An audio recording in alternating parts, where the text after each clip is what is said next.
বিশ্বজাহানের অধিপতি আল্লাহ তাআলার প্রশংসা করছি। তিনি পরম ক্ষমাশীল ও অতি স্নেহময়। তিনি সম্মানিত আরশের মালিক। তিনি যা ইচ্ছা তাই করেন। তিনি পুত পবিত্র মর্যাদা ও সম্মানের অধিকারী। তিনি ছাড়া কোনো সত্য ইলাহ নেই। আমি সাক্ষ্য দিচ্ছি যে তিনি ছাড়া কোনো সত্য মাবুদ নেই। তিনি একক, তার গুণাবলীতে গুণবাচক নামসমূহে এবং তার প্রভুত্ব ও উলুহিয়াতে কোনো অংশীদার বা শরিক নেই। আমি আরও সাক্ষ্য দিচ্ছি যে নিশ্চয়ই মুহাম্মদ সাল্লাল্লাহু আলাইহি ওয়াসাল্লাম তার বান্দা ও রাসূল। তিনি উম্মতকে তাদের রব সম্পর্কে পরিচয় করিয়ে দিয়েছেন, তার ওই রিসালাতের পয়গামকে তাদের কাছে পৌঁছে দিয়েছেন এবং শরীয়তকে তাদের জন্য যথাযথভাবে উপস্থাপন করেছেন। যারা তার আনুগত্য করেছে দুনিয়া ও আখিরাতে তারা সফলকাম হয়েছে, আর যারা তার অবাধ্য হয়েছে দুনিয়া ও আখিরাতে তারা ক্ষতিগ্রস্ত হয়েছে। তার উপর ও সাহাবায়ে কেরাম, তাবেঈন এবং যারা কিয়ামত পর্যন্ত সঠিকভাবে তাদের অনুসরণ করে যাবে, সকলের উপর আল্লাহ তাআলার সালাত, সালাম ও বারাকাত অবতীর্ণ হোক। আম্মা বা'দ, হে মুসলিমগণ, আল্লাহকে ভয় করুন এবং তার আনুগত্য করুন। তার জন্য দ্বীনকে প্রতিষ্ঠিত করুন। তার দিকে অগ্রগামী হন এবং একনিষ্ঠতার সাথে আপনাদের কাজগুলো একমাত্র আল্লাহর উদ্দেশ্যে সম্পন্ন করুন। আল্লাহ তাআলা ইরশাদ করেন, হে মুমিনরা, তোমরা আল্লাহকে ভয় করো যেমনিভাবে ভয় করা উচিত, আর প্রকৃত মুসলিম না হয়ে মৃত্যুবরণ করো না। হে মুসলিম উম্মাহ, নিশ্চয়ই আল্লাহকে জানা, তার গুণাবলী ও গুণবাচক নামসমূহ সম্পর্কে জ্ঞান লাভ করা ইমানের মূল বিষয়ের অন্তর্ভুক্ত। নবী রাসূলগণের দাওয়াতের উদ্দেশ্য এটিই ছিল, বান্দা যখন তার রব সম্পর্কে জানতে পারবে, তার একত্ববাদের ক্ষেত্রে সে একনিষ্ঠতার পরিচয় দেবে, তার আনুগত্যের প্রতি আগ্রহী হবে এবং তার আদেশ অমান্য করা থেকে দূরে থাকবে। এতে করে রবের প্রতি তার সম্মান ও মর্যাদা বৃদ্ধি পাবে। ফলে রবকে সে অধিকতর ভালোবাসবে এবং তার দিকে ছুটে যাবে, রবের দর্শন লাভে আগ্রহী হয়ে উঠবে। আর যে আল্লাহর সাথে সাক্ষাৎ লাভ করতে চায়, আল্লাহ ও তার সাথে সাক্ষাৎ লাভ করতে চান। আর আল্লাহ তাআলার ৯৯টি গুণবাচক নাম রয়েছে, যা কেউ ধারণ করলে জান্নাতে প্রবেশ করতে পারবে। আল্লাহ তাআলা স্বীয় মর্যাদাবান সত্তার প্রশংসা করছেন। তিনি নিজেকে আল ওয়াদুদ হিসেবে অভিহিত করছেন। তিনি ইরশাদ করেন, আর তিনি অতি ক্ষমাশীল ও অতি স্নেহপরায়ণ, মহান আরশে তিনি অধিষ্ঠিত আছেন। নবী শুআইব আলাইহি ওয়াসাল্লামের মুখের ভাষায় আল্লাহ তাআলা ইরশাদ করেন, আর তোমরা তোমাদের রবের কাছে ক্ষমা প্রার্থনা করো, অতঃপর তারই দিকে ধাবিত হও। নিশ্চয়ই আমার রব অতি দয়ালু ও স্নেহপরায়ণ। মাওয়াদ্দাহ এর অর্থ অধিক ভালোবাসা ও স্নেহপরায়ণতা, যা গতানুগতিক হৃদ্যতা ও ভালোবাসার চেয়ে অধিক ও গভীর অর্থবহ। ওয়াদুদ হচ্ছেন যিনি নিরেট ভালোবাসার অধিকারী। মহান ও অতি পবিত্র রব্বুল আলামিন তার সৃষ্টির প্রতি স্বীয় মহৎ গুণাবলী ও নেয়ামত রাজির মাধ্যমে তার ভালোবাসা ও পরম স্নেহের প্রকাশ ঘটান। সুতরাং সৃষ্টি জগতে যত নিদর্শনাবলী রয়েছে, সবই স্রষ্টার পক্ষ থেকে রহমত, ভালোবাসা ও অনুগ্রহের বহিঃপ্রকাশ। তিনি ইরশাদ করেন, আসমান ও জমিনে যা কিছু আছে সবই তোমাদের নিয়ন্ত্রণাধীন করে দিয়েছেন। নিশ্চয় এতে চিন্তাশীল সম্প্রদায়ের জন্য নিদর্শনাবলী রয়েছে। বান্দার প্রতি তার দয়া ও অনুগ্রহের মধ্যে এটিও অন্তর্ভুক্ত যে তিনি তাদেরকে ইসলামের পথ দেখিয়েছেন, তাদের জন্য দ্বীনকে পরিপূর্ণ করেছেন, তাদের দুঃখ কষ্ট দূর করে দিয়েছেন, আর তাদেরকে আল্লাহকে স্মরণ করা ও তার শুকরিয়া আদায়ের আদেশ দিয়েছেন। শুকরিয়া আদায়কারীদের জন্য নিয়ামত আরো বাড়িয়ে দেওয়ার অঙ্গীকার করেছেন। এসব কিছু এজন্যই যে যাতে করে বান্দা নিজেকে পরিশুদ্ধ করে নিতে পারে এবং অগণিত কল্যাণ ও রবের সন্তুষ্টি অর্জন করতে সক্ষম হয়। তিনি ইরশাদ করেন, তোমরা আমাকে স্মরণ করো, আমিও তোমাদেরকে স্মরণ করব। আমার নিয়ামতের শুকরিয়া আদায় করো, আমিও তোমাদের শুকরিয়ার বদলা দেব। আর কুফরি করো না। প্রবৃত্তির ধারণায় যে খারাপ কাজে লিপ্ত হয়েছে, অন্যায় অপরাধকে যে সাঙ্গ করে নিয়েছে, অগণিত খারাপ কাজের মধ্য দিয়ে যে নিজের উপর বাড়াবাড়ি করেছে, করুণা, দয়া ও ভালোবাসার আধার মহান রব্বুল আলামিন তাকে কোমল ভাষায় ও মৃদু তিরস্কারে আহ্বান করে বলছেন, বলুন, হে আমার বান্দারা, তোমরা যারা আল্লাহর নাফরমানের মাধ্যমে নিজেদের উপর বাড়াবাড়ি করেছ, এসবের পরেও তোমরা আল্লাহর রহমত থেকে নিরাশ হইও না। নিশ্চয়ই আল্লাহ তাআলা সকল গুনাহ ক্ষমা করে দেবেন। নিশ্চয়ই তিনি পরম দয়ালু ও মহা ক্ষমাশীল। কত মহান ও পবিত্র সেই সত্তা, কত দয়া অনুগ্রহের আধার তিনি। বান্দা তার অবাধ্য হচ্ছে, অথচ তিনি তাদেরকে ক্ষমার ঘোষণা দিচ্ছেন, তাদেরকে তাওবার আহ্বান করছেন। তারা ভুল করছে, পাপে লিপ্ত হচ্ছে, কিন্তু তার দয়া অনুগ্রহ থেকে তাদেরকে বঞ্চিত করছেন না। সর্বদা তাদের অনুগ্রহ করে যাচ্ছেন, ঢেকে দিচ্ছেন তাদের পাপগুলোকে। রাতের প্রহরে তাদের দিকে হাত বাড়িয়ে দিচ্ছেন, যাতে করে দিনের কৃত পাপ থেকে ক্ষমা চেয়ে নিতে পারে। রাতের পাপীরাও দিনে গুনাহ মাফের সুযোগ থেকে বঞ্চিত হচ্ছেন না। প্রতি রাতে তিনি সবচেয়ে নিকটবর্তী আসমানে অবতীর্ণ হয়ে যখন রাতের 1/3 অবশিষ্ট থাকে, তখন বলতে থাকেন, যে আমাকে ডাকবে আমি তার ডাকে সাড়া দেব, যে আমার কাছে চাইবে আমি তাকে দান করব, যে আমার কাছে ক্ষমা প্রার্থনা করবে আমি তাকে ক্ষমা করে দেব। বান্দারা যখন আল্লাহর কাছে ফিরে আসে, তিনি তাদের ভালোবাসেন, কেননা তিনি তাওবাকারীদের ভালোবাসেন। বরং তাওবাকারীদের প্রতি তার ভালোবাসার প্রকাশ হলো, তিনি তাওবা করলে তাদের প্রতি আনন্দিত হন, যদিও তিনি তাদের প্রতি মুখাপেক্ষী নন। তার রহমতের প্রশস্ততার বর্ণনা দিচ্ছেন তিনি নিজেই, এবং তা অর্জনের পথও দেখিয়ে দিচ্ছেন। তিনি ইরশাদ করেন, আমার রহমত সবকিছুতেই বিরাজমান, অচিরেই আমি সেই রহমতকে তাদের জন্য লিপিবদ্ধ করব যারা তাকওয়ার পথ অবলম্বন করে, যাকাত দেয় এবং সমস্ত নিদর্শনাবলীর উপর ঈমান আনয়ন করে। ঈমানী ভাইয়েরা, নিশ্চয়ই তিনি তার অনুগত ও একনিষ্ঠ বান্দাদের প্রতি স্নেহ, মমতা ও ভালোবাসার আধার। আল্লাহ তাআলা মুমিনদের ভালোবাসেন, আর মুমিনরাও তাকে ভালোবাসে। আল্লাহর প্রতি মুমিনদের ভালোবাসার প্রমাণ হবে তাওহীদ, ঈমান ও তার আদেশ নিষেধ পালন করা এবং তার রাসূলের আনুগত্যের মাধ্যমে।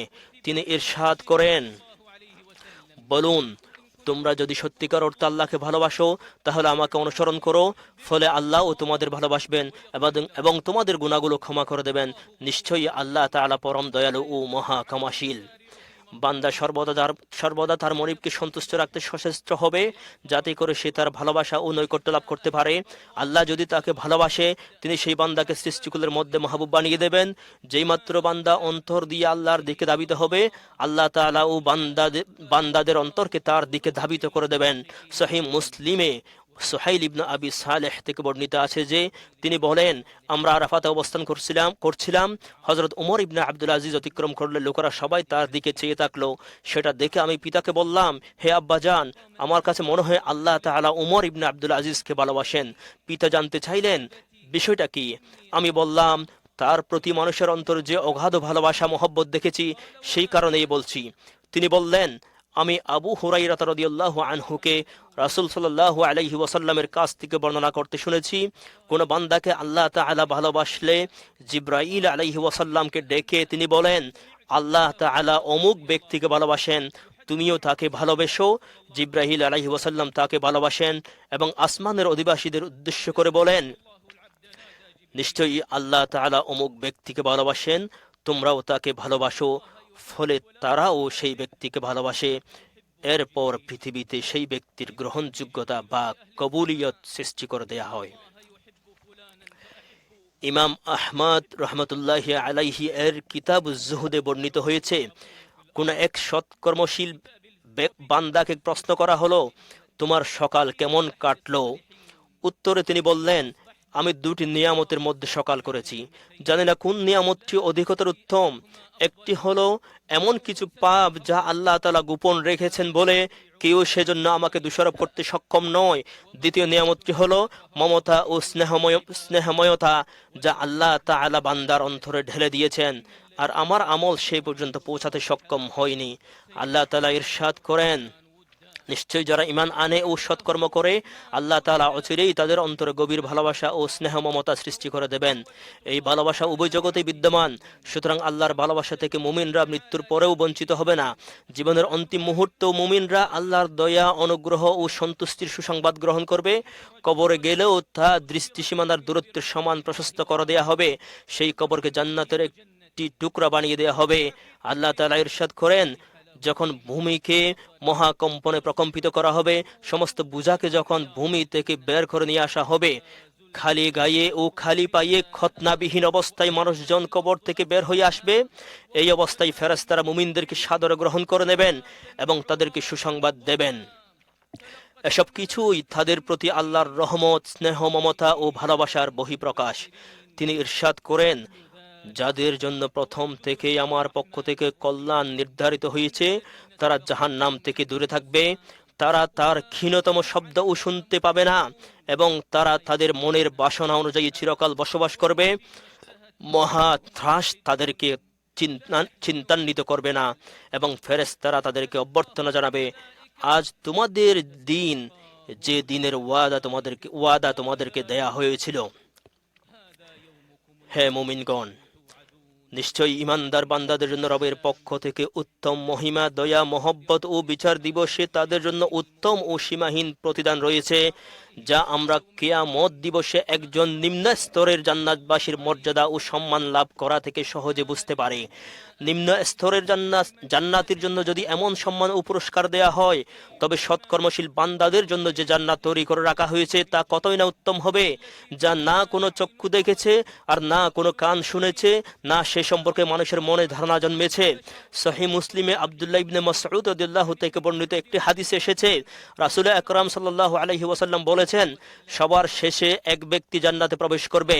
সে একবার সম্মুখে হাঁটবে, আবার একবার উপুড় হয়ে পড়ে যাবে। জাহান্নামের আগুন তাকে জাপটে দিবে। অগ্নিসীমা অতিক্রম করার পর সে তার দিকে ফিরে দেখবে এবং বলবে, সে সত্তা কত মহিমাময়, যিনি আমাকে তুমা হতে নাজাত দিয়েছেন।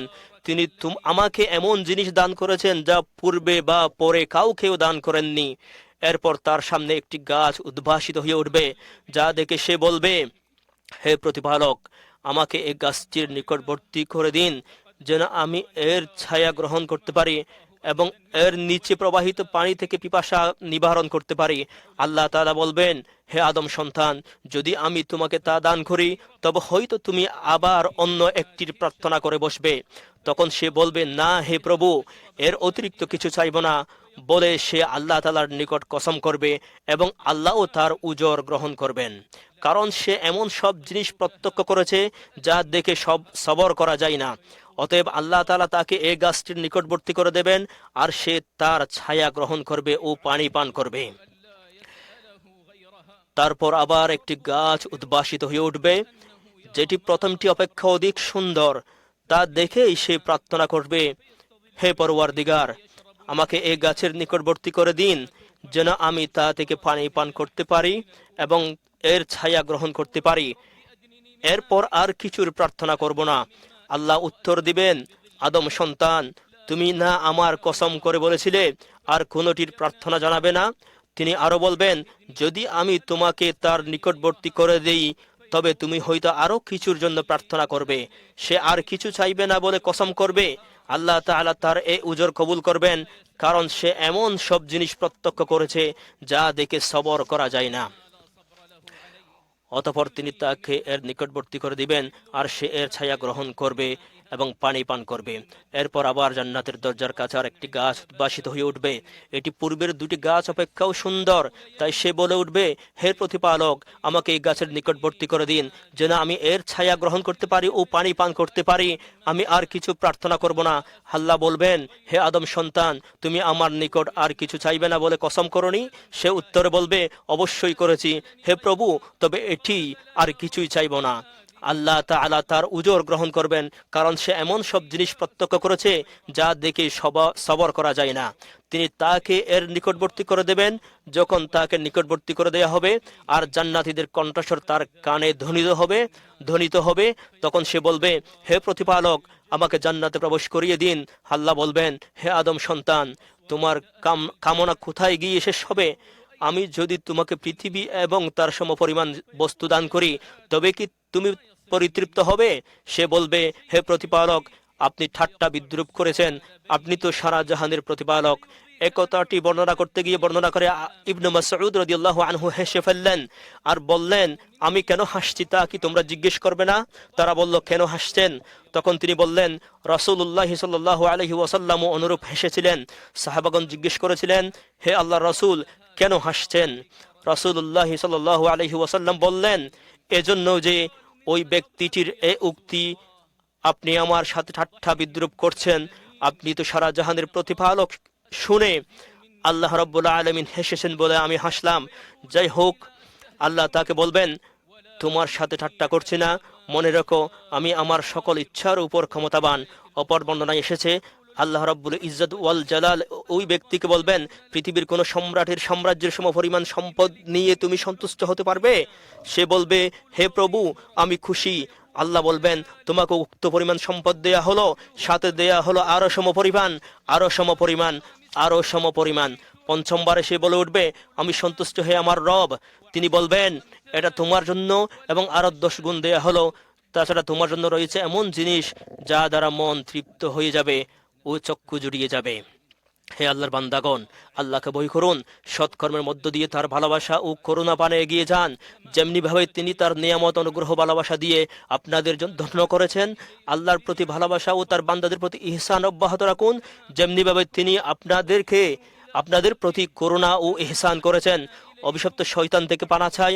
আল্লাহ রাব্বুল আলামিন ইরশাদ করেন, অতএব কেউই জানে না তাদের জন্য চোখ জোড়ানো কি লুকিয়ে রাখা হয়েছে তাদের কৃতকর্মের পুরস্কার স্বরূপ।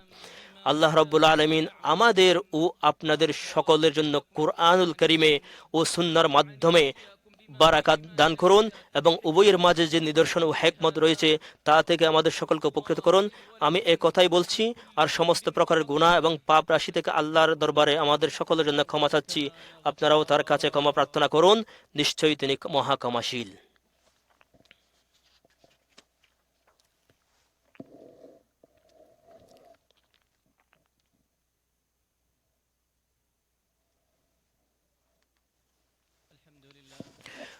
সমস্ত প্রশংসা আল্লাহর, যিনি কার্যনির্বাহী, প্রশংসিত, অসীম দয়ালু, প্রেমময়, অনুগ্রহ ও দানশীলতার অধিকারী। আর আমি সাক্ষ্য দিচ্ছি যে আল্লাহ ছাড়া কোনো সত্য ইলা নেই, তিনি এক, তার কোনো শরিক নেই। এবং আমি আরও সাক্ষ্য দিচ্ছি যে মুহাম্মদ সাল্লাল্লাহু আলাইহি ওয়াসাল্লাম তার বান্দা ও রাসূল।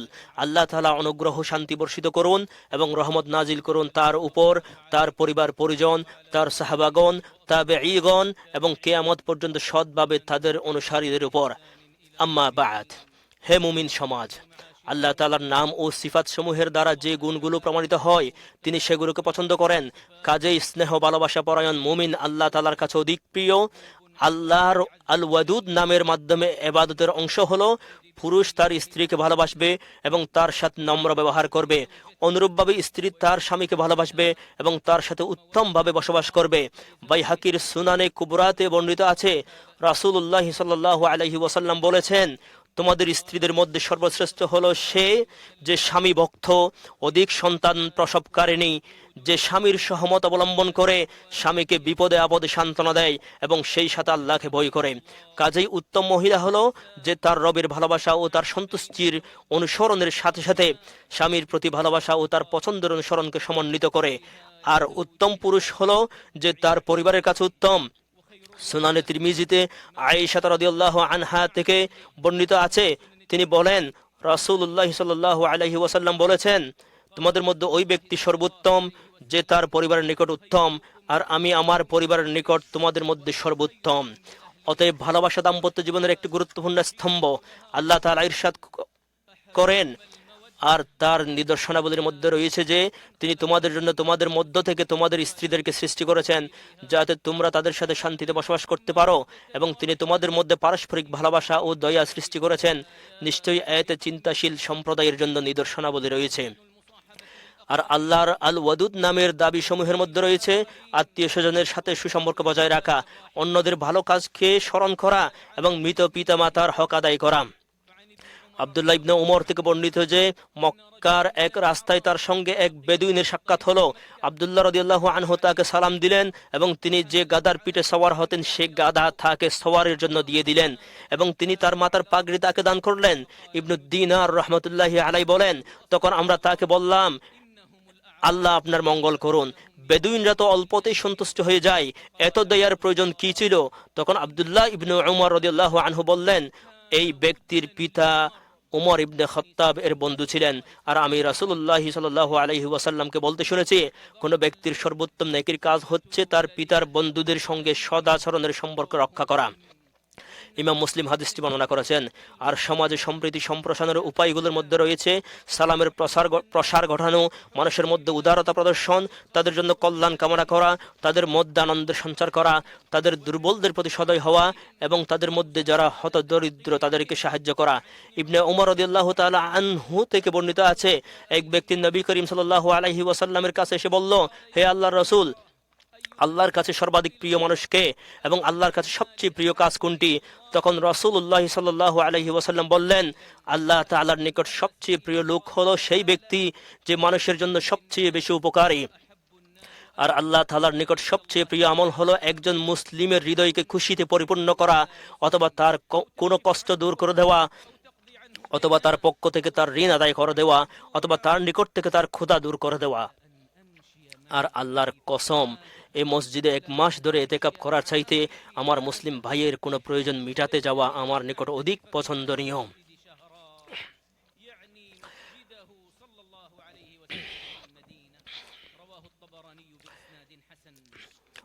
অতঃপর জেনে রাখুন, হে মুসলিম সমাজ, মহান আল্লাহ তাআলা আপনাদেরকে একটি মর্যাদাবান কাজের আদেশ দিয়েছেন, যা তিনি নিজেই শুরু করেছেন। আল্লাহ তাআলা বলেন, আল্লাহর নবীর প্রতি অনুগ্রহ করেন এবং ফেরেশতারাও নবীর জন্য অনুগ্রহ প্রার্থনা করে। হে মুমিনগণ, তোমরাও নবীর জন্য অনুগ্রহ প্রার্থনা করো এবং তাকে যথাযথভাবে সালাম জানাও। হে আল্লাহ, মুহাম্মদ সাল্লাল্লাহু আলাইহি ওয়াসাল্লাম, তার স্ত্রীদের এবং তার সন্তান সন্ততিদের প্রতি অনুগ্রহ করুন, যেমন আপনি ইব্রাহিম আলাইহিস সালামের পরিবার পরিজনকে অনুগ্রহ করেছিলেন এবং মুহাম্মদ সাল্লাল্লাহু আলাইহি ওয়াসাল্লাম তার স্ত্রীগণ ও তার সন্তান সন্ততিদেরকে বরকত দান করুন, যেমন আপনি ইব্রাহিম আলাইহিস সালামের পরিবার পরিজনকে বরকত দান করেছিলেন। আপনি প্রশংসনীয় এবং মহিমান্বিত। হে আল্লাহ, খুলাফায়ে রাশিদিন আবু বকর, উমর, উসমান, আলী, অন্যান্য সকল সাহাবী ও তাবেঈ এবং যারা কিয়ামতের দিন পর্যন্ত সঠিকভাবে তাদের অনুসরণ করবে, তাদের সকলের উপর আপনি সন্তুষ্ট থাকুন এবং তাদের সাথে সাথে হে পরম করুণাময়, আপনার দয়া ও অনুগ্রহে আপনি আমাদের প্রতিও সন্তুষ্ট হয়ে থাকুন। হে আল্লাহ, ইসলাম ও মুসলমানদের সম্মানিত করুন, দ্বীনের বিধিবিধানগুলো রক্ষা করুন এবং এই দেশ ও অন্যান্য মুসলিম দেশকে নিরাপত্তা, প্রশান্তি, স্বাচ্ছন্দ্য, উদারতা ও সমৃদ্ধি দান করুন। হে আল্লাহ, হে চিরঞ্জীব শাশ্বত, আপনার রহমতে আমরা সাহায্যের জন্য আবেদন করি। আমাদের জন্য আমাদের সমস্ত বিষয় সংশোধন করে দিন এবং এক মুহূর্তের জন্য আমাদেরকে নিজেদের উপর ছেড়ে দেবেন না। হে আল্লাহ, দুর্দশাগ্রস্ত মুসলমানদেরকে মুক্ত করে দিন, দুঃখিতদের দুঃখ দূর করে দিন, ঋণগ্রস্তদের ঋণ পরিশোধের ব্যবস্থা করে দিন। আর আমাদের মধ্যে যারা অসুস্থ এবং অন্যান্য যে সকল মুসলমান রোগাক্রান্ত রয়েছে তাদেরকে সুস্থতা দান করুন। হে আল্লাহ, হে পরম করুণাময়, আপনার করুণা দিয়ে সর্বত্র মুসলমানদের অবস্থা সংশোধন করে দিন। হে আল্লাহ, যে ব্যক্তি আমাদেরকে এবং আমাদের দেশকে এবং আমাদের নিরাপত্তাকে ধ্বংস করতে চায় তাকে নিজের মধ্যে ব্যস্ত করে রাখুন, তার ষড়যন্ত্র তার দিকেই ফিরিয়ে দিন, তার উপর আমাদের অনিষ্টের চক্র চালু করুন। হে বিশ্বজগতের প্রতিপালক,